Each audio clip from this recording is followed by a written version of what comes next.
Hello, and welcome back to the Reflecting Pool. Today I am your host, the Shark, and today I'm joined by the one and only LJ. How are you, sir? I'm doing all right. I'm doing all right. Thank you all for joining us today. Before we get too deep into this, we're gonna want to go ahead and take a second to thank our sponsors. Um, we like to thank first and foremost our Patreons for supporting our content, uh, giving us additional support to provide this top level content to you guys each week, at least once, sometimes twice a week. And we also like to thank our TCG affiliate sponsor, Black Sun Games. Um, and their link is in the description under our link tree. If you want, go and check them out. They are an excellent, excellent seller on the TCG platform. They have 100% feedback, which is rare to find. And for all of their postings and sellings, they have pictures for each one of their cards, so you know exactly what you're getting. So you guys go down to the link in the description, check them out. Don't forget while you're down there to go ahead and hit that subscribe button. Go ahead and ring that bell so you get a notification every time we post something. But for today, though, we are doing a simple deck tech. And for today, the deck of choice is going to be LJ's Edric, Spymaster of Trest. So, LJ, go ahead. Tell me about this deck. What does this deck do? All right. So for those who don't know what Edric does, Edric is a 3 mana, one colorless, green and blue elf rogue 2/2 that says whenever a creature deals combat damage to one of your opponents, its controller may draw a card. So whenever a creature hits one of my opponents, that creature's controller draws a card. So what we try to do with this deck is break parity with that ability and try to draw and just draw a lot of cards.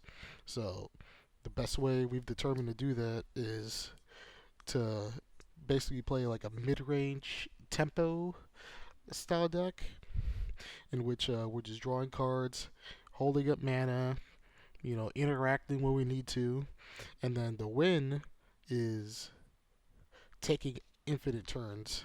So we when you start snowballing extra turns, you keep drawing cards, you keep hitting people. Eventually, you just amass a critical mass of dudes, and you're just and you're winning through combat damage, and that's the primary way we win here. Interesting, nice. So basically, you're basically trying to, as you already said, create card advantage through hitting people with combat damage. And I'm guessing these most of your creatures in this deck are going to be evasive type creatures, so they're going to have flying, shroud, or something of that nature. Yep, Ah, 100%. That's the and we really look for the best of those creatures. So it's not just having flying or being unblockable or whatnot, but if they have some form of other abilities to go along with it, those are the kind of cards we want. okay. So before we get too deep into the rest of your deck, why would somebody choose to play this deck in the cEDH format? So you would, if you enjoy a deck that plays a lot of creatures, this is the deck for you. If you enjoy winning through combat damage, which isn't uh, it's not a normal way to win in cEDH. Usually, you're just winning with Thassa's Oracle, Noir Constellation, Underworld Breach lines. Um, and if you just enjoy playing a deck that really interacts with the table, so these games are going to be won by your merit instead of just you don't just cheese out wins. This is like, hey, you're actually playing a game of Magic. So if you enjoy that, then you'll enjoy this deck. Plus if you like infinite turns, like taking turns, like turn spells, like countering stuff, and if you like elves, yeah, you'll love this deck. So we kind of went over the main plan of the deck, which you said, creating advantage with your commander to draw more cards and then, snowball that effect. So let me ask you, what does a winning turn for you look like? What does your board state look like, and what spells are you playing on that winning turn? So the winning turn, you have Edric out. You know, you've you have a few dudes. I like to have between 2 to 3 dudes that are evasive, and you go to combat, you draw a few cards, and then in your hand you have turn spells and interaction. You want to see on your winning turn, you want to have 2 or 3 turn spells ready to go, so that you so the that first few those first few turns where you're snowballing, you're not like worrying about trying to find more turn spells, because you really want to establish your board. But so that first turn when you're about where you're going off, you're going to cast a turn spell, and then you want to protect. You want to have interaction to protect it, and that's probably going to be most of that turn, because most people are going to spend their interaction to stop the turn spell. Then the consecutive turns after that, you're just snowballing. You're drawing more cards, finding more turn spells, playing more dudes, and then you're gonna have this critical mass of creatures and card advantage, and your opponents just scoop. Okay, so to piggyback off that, before you're in that winning turn, how do you know that it's time for you to win? I guess it depends on a few things, but the big thing I want to see is I want to I want to see a lot of interaction be have been used early. So before you go off, you kind of want to go off in the most profitable moment. So usually, if someone has just tried to win the game, and a lot of your opponents have used their interaction to stop that person, so there's less interaction for you. That's usually the time to go for it. So a lot of times you're piggybacking off somebody getting blown out on their turn.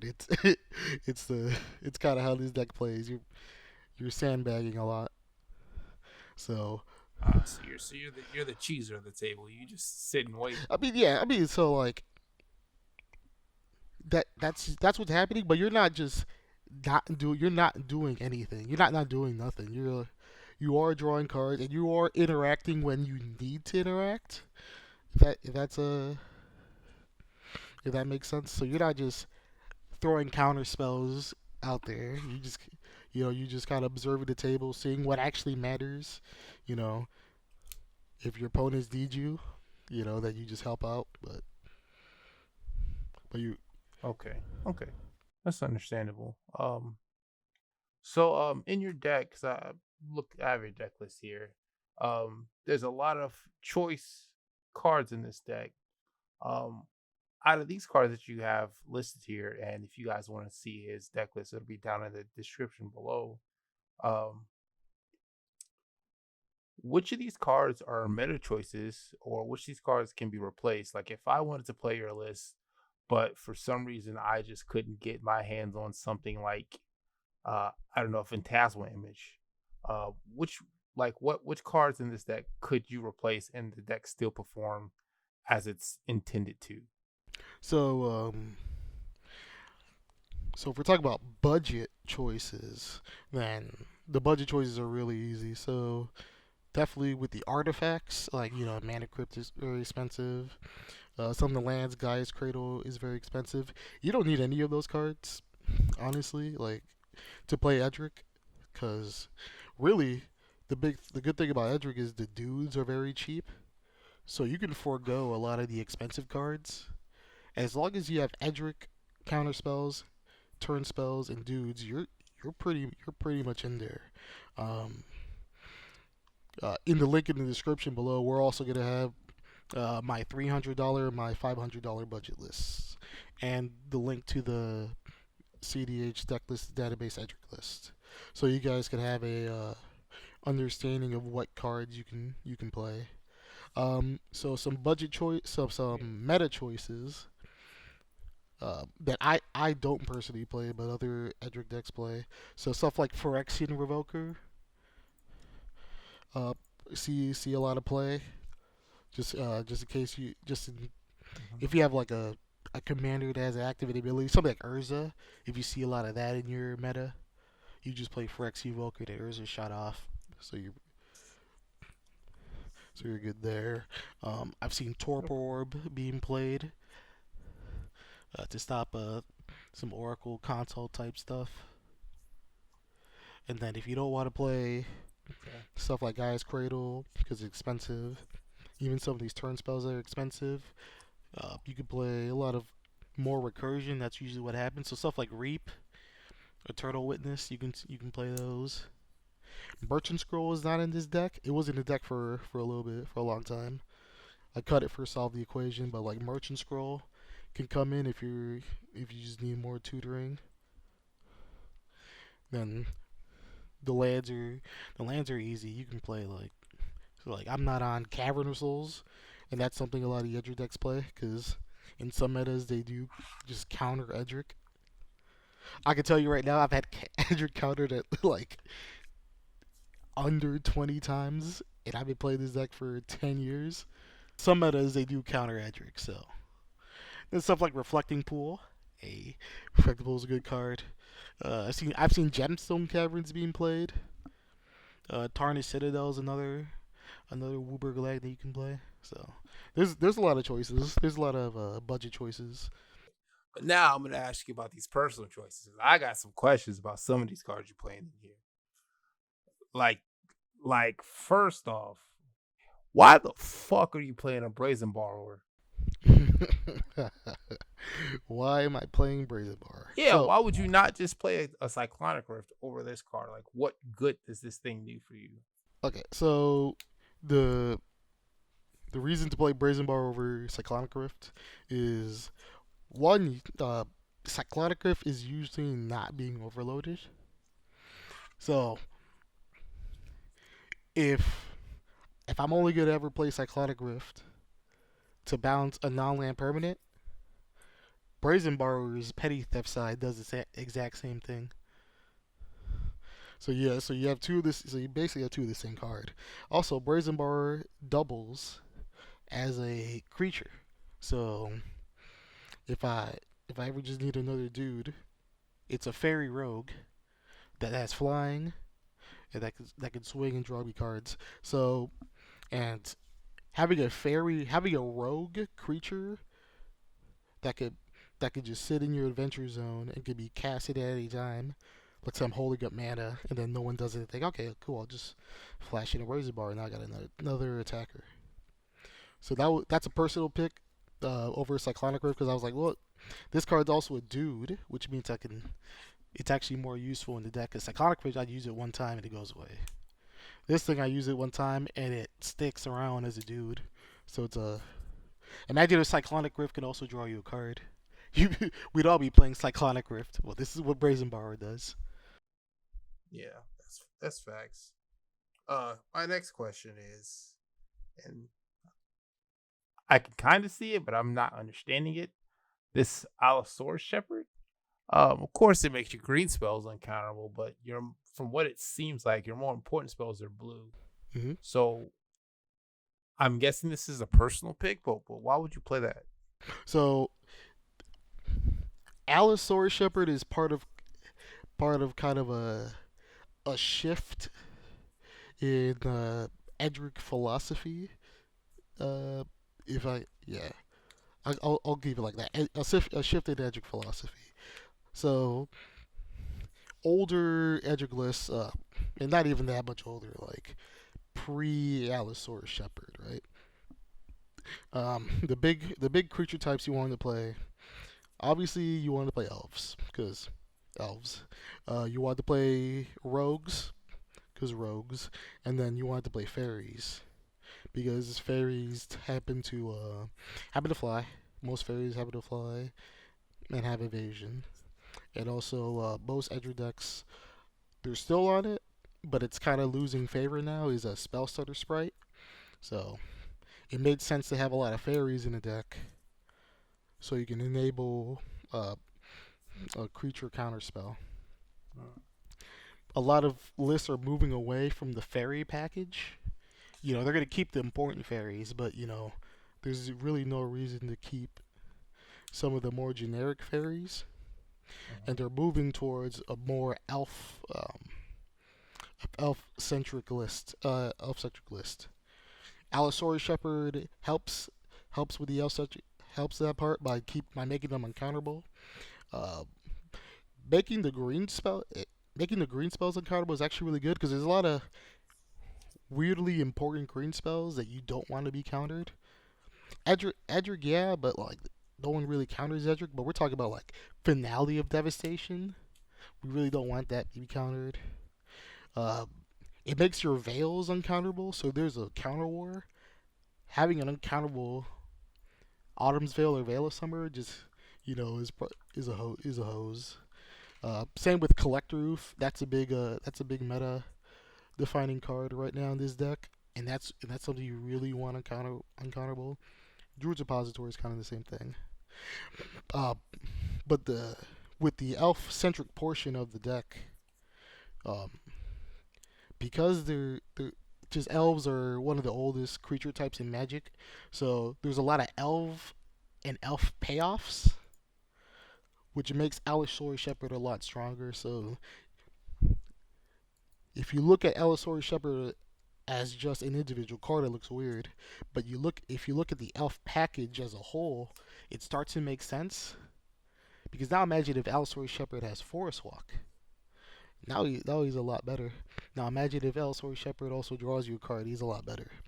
And his activated ability that makes the elves a lot bigger gets really important late game if we're kind of in a board stall. It helps push through damage, helps win games. Speaking of board stalls, I see here you have a Cardin's Temporal Sundering, and I know that that's a turn spell, so it's very important. But I'm more so asking about why you're playing it because of when you should play that card. It doesn't seem like something to play when you're already snowballing and cycling. It seems like more like something that you play to get you out of something. So, for instance, if you had a creature that was preventing you from drawing cards, like a Hole Breacher, but you're not ready to win the game the turn after that card turn, would you still play that card then, or is that something that would you would do differently? It really depends on what you try to do, but usually if there's something that's in your way that you just need to bounce, then Cards of Temporal Sundering is amazing for that.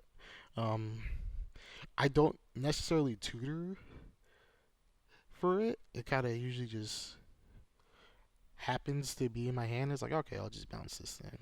But yeah, something like a Hole Breacher or some card that says you can't attack or deal damage and stuff, or just a big blocker like a Gilded Drake. Like, hey, let me just get rid of the Gilded Drake so I can start attacking. But yeah, the Cards is one of the better turn spells in his deck. It's great, just great Okay, utility. okay. And I got one more, and I gotta ask why you're not playing this Spice. I see it in the sideboard, but I gotta know why you would ever play this fucking Seed Time card. Seed Time is a meme, just to to say the least. It was better in a lot more mid-range interactive pods. It's bad now. A lot of decks aren't really interacting like that. If they're interacting to protect your combo turn. So, which means C time's not being used during my turn. And really, people don't like interact during my turn unless I'm trying to win. And by that time, C time is probably useless. Okay, okay. All right. Well, since we're speaking of other decks and interacting, what type of decks would you like to play this deck against? Like, what are the decks that you want to see? Like, you're playing Edric. What do you want to see across the table from you? You actually want to see a variety of decks um, in the pod together. So the big thing you don't want to see is like two or more of the same type of deck. It gets real weird. It gets real awkward. So if you have like, let's say there's Edric. Let's say if you have like a mid range deck, then you have a Turbo Nas deck, and then you have like a Stacks deck. That's perfect, right? Um, It's a variety of stuff going on. There's a guy trying to win early. There's a guy trying to just grind advantage, and there's a guy who's only trying to win late. That's the kind of stuff you want to see. Just a variety of threats, right? That that can get counter magic going. You also want to see just a lot of blue interactive decks. Like if counter spells are flying, that's perfect. That's a perfect pod to be in with Edric. Like the more interactive the pod is, the better it is for you to win the game. Uh, bad bad metas to be in. If you're like in a very like board wipe heavy meta, that gets real bad. Especially like red or white board wipes. Those are really hard for us to deal with. Okay, so something like fire cannonade just blows you out. Oh yeah, fiery candidate hurts. Flame sweeps, the wrath of gods. Supreme verdict is a bad one. So if you see a lot of like blue white stacks that also play board wipes, man, it's gonna be a rough day. It's gonna be a rough time. Yikes. Okay. So now that we got the decks that we know we want to see playing against and we don't want to see playing against, what is your like? Give me three examples. Give me an example of a hand that you want to keep with seven cards, so a full hand. Give me three examples of a hand you want to keep, a hand that you might keep that's kind of on the line of keepable or needs to be mulligan, and then a hand that just needs to be straight mulligan. So example of so you want to see in your opening hand, you want to see lands. Obviously, you want to see lands. You want to see you want to see creatures. Usually the evasive, mostly the evasive ones, and then you want to see interaction. Um, you don't want to see turn spells in your opening hand. Actually, you kind of just want to gradually draw them throughout the game. One or two turn spells isn't bad, but if it's more than three, if it's three or more, just ship the hand. It's already bad. Um, so you let's see. So here, let me give you an example. So I have a hand here that's a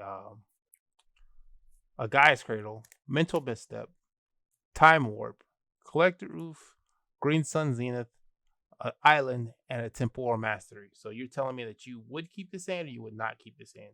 I wouldn't keep that hand. Why is that? So the so your only land that produces mana is the island, because the Gaia's Cradle isn't going to be producing mana until you play a dude. Okay. So I would ship that hand. If the Gaia's Cradle was any land, I'd probably hold on to it because the Collector Roof is a pretty good start. Okay. So let's try this one. I have a hand here of windswept teeth, temporal trespass, boreal druid, forest, verdant catacombs, exploration, and green sun zenith. Would you keep this hand or would you ship this one back as well? I'd try that hand out. It seems pretty good. You have early acceleration with Boreal Druid and a exploration, which means you have a lot of options on your turn three with the Green Sun Zenith. Uh, Usually I would get a Collector Roof, but you have some good choices of getting other green evasive creatures, so that the following turn you cast Edric and then start drawing some cards. But that hand is great. I would keep it. Okay, so I got one more hand here, and I want to see how you would play this. So I have here a miscast. What's this card? I have a miscast, an Autumn's Veil, Boreal Druid, Elvis Champion, Part the Water Veil, Hole Breacher, and the Forest. Yeah, that's going back in the bin. Yeah, you want to see one or two lands. You want to see two to three lands. Okay. Yeah, you want to see two to three lands. Usually both a blue source or a green source. So if there was an island in that hand, then it would have been I would have considered keeping it. Okay. Okay. Okay. And last and final hand, because this one is kind of interesting. So I want your thought on it. So I have here crop rotation, command tower, null rod, mana drain, Tajuru Blightblade, exploration, and a temporal manipulation. One land hand again? It is a one land hand, but you Yeah. do have acceleration though. Yeah, no, I probably ship it. It's Okay. it's a ship. You want to All see two right. lands. You really want to Okay. see two lands. Want to see two lands, so that's cool. I just gotta pick your brain while I got you here. So the next question for you, sir, is if more people want to ask questions about this deck, or they wanted to get in contact with you about how their deck's performing, what little tweaks and things that they can perform to make the deck better, where could they find you to ask more questions or find resources? You can find us on. You can find me on the Reflecting Pool Discord. Um, you know, just hit me up in the general chat, and I'll answer all your questions. You can also find me on the Edric Discord. Uh, so if you that's really the best place to find me at. If you have questions about Edric specifically, I'm very open to questions being asked. Um,